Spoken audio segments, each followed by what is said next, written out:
السلام علیکم ناظرین، عثمان خان کے بعد اس کا بیٹا اورحان خان تخت ہوا جو دوسرا عثمانی سلطان ہے۔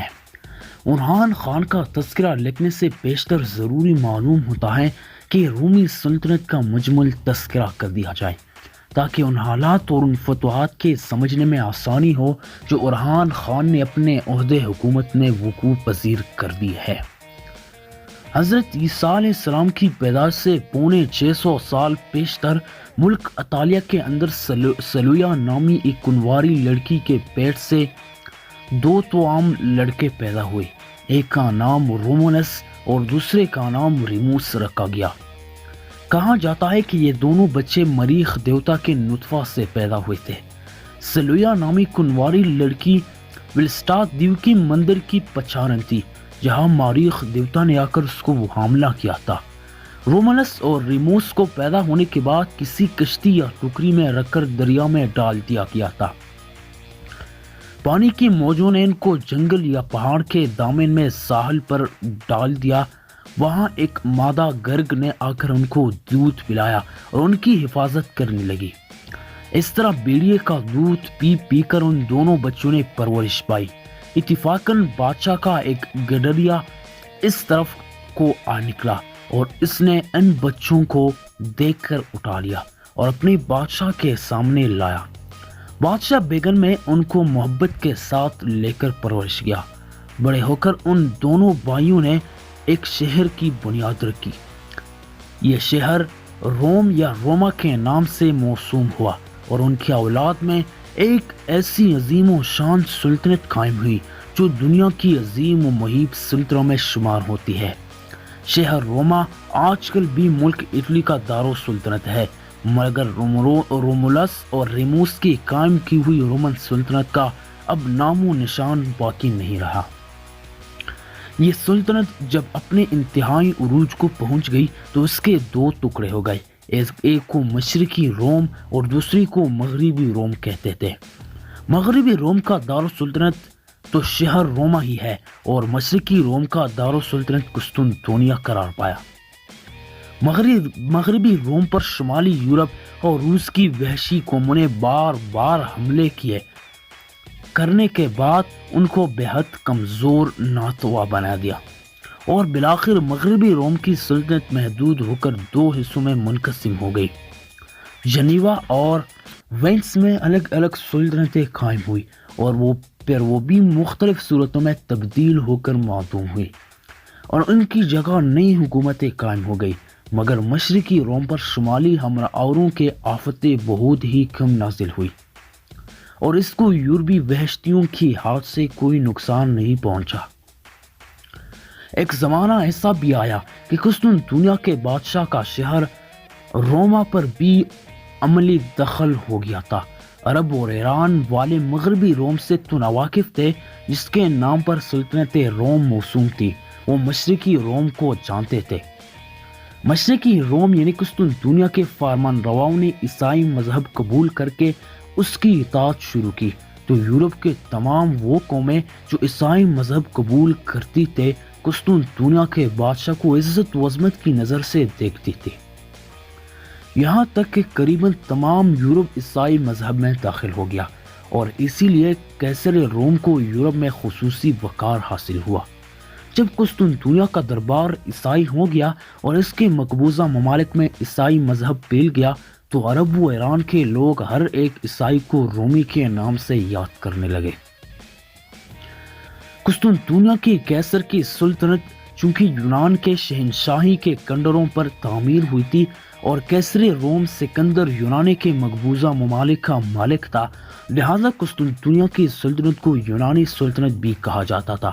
اس لیے مورخین نے رومی اور یونانی دونوں الفاظ مترادف اور ہم معنی سمجھ کر استعمال کیے ہیں۔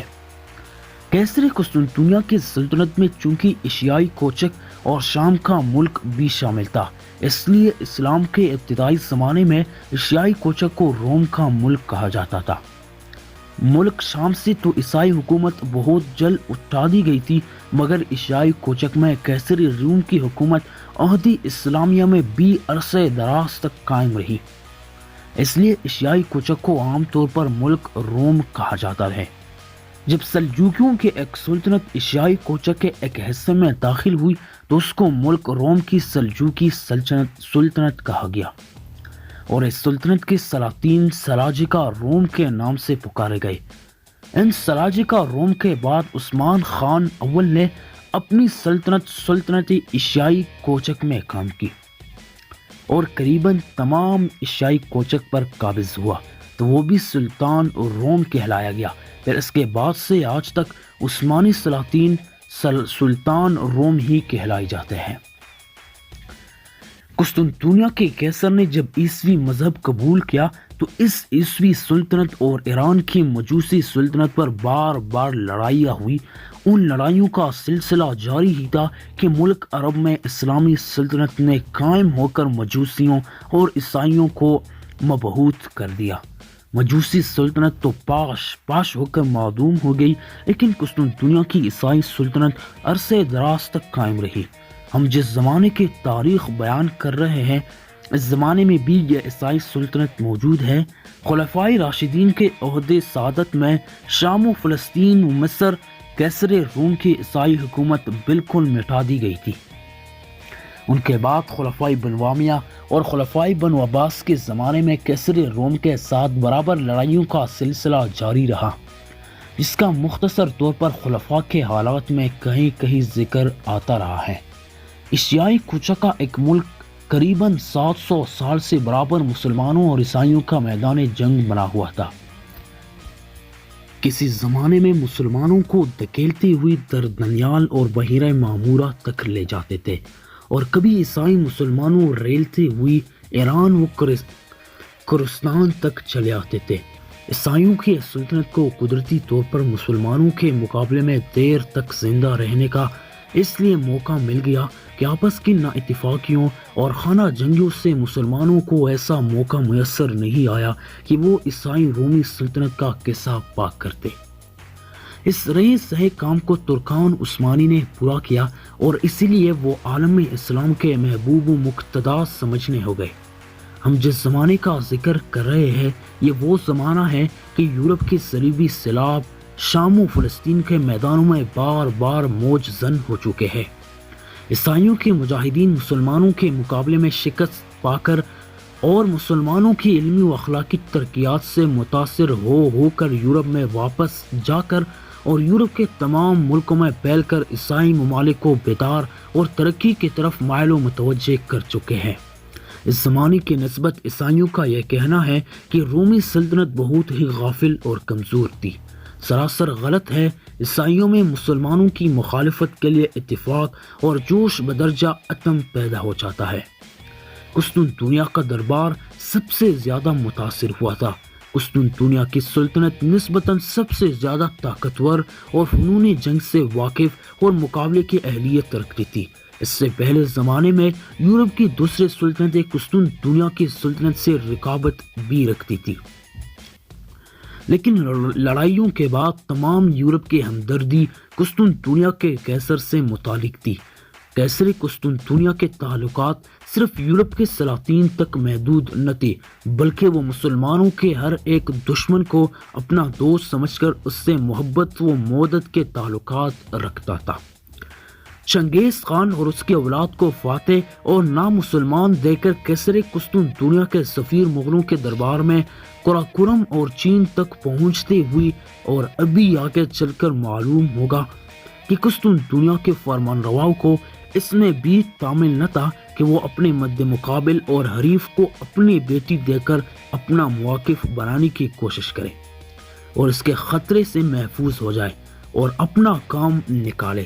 مسلمانوں کی جمعیت میں پھوٹ ڈال کر ان کو کمزور و برباد کر دینے کی حکمت عملی کچھ ہمارے موجودہ زمانے کے عیسائیوں کے ساتھ مخصوص نہیں ہے، بلکہ اس حکومت عملی پر قیصر قسطنطنیہ نے بار بار عمل کیا ہے، اور وہ ہر زمانے میں نہایت چوکس اور مستعد نظر آیا ہے۔ مگر مسلمان اگر آپس میں خانہ جنگیوں کو چھوڑ دے اور متفق و متحد ہو کر شمانان اسلام کے مقابلے پر مستعد ہو جائے تو دنیا کی کوئی طاقت مسلمانوں کے مقابلے پر قائم نہیں رہ سکتی، اور اس کو لازماً مغلوب و محکوم ہی ہونا پڑے گا کہ عثمان خان اور اس کے اولاد نے اس حقیقت کو خوب اچھی طرح سمجھ لیا تھا. اس لیے انہوں نے خانہ جنگی اور اپنے مسلمان رقیبوں کے مقابلے سے اپنا پہلو ہمیشہ بچایا، اپنے آپ کو حتی المقدور عیسائیوں کے مقابلے میں ہمیشہ مستعد رکھا.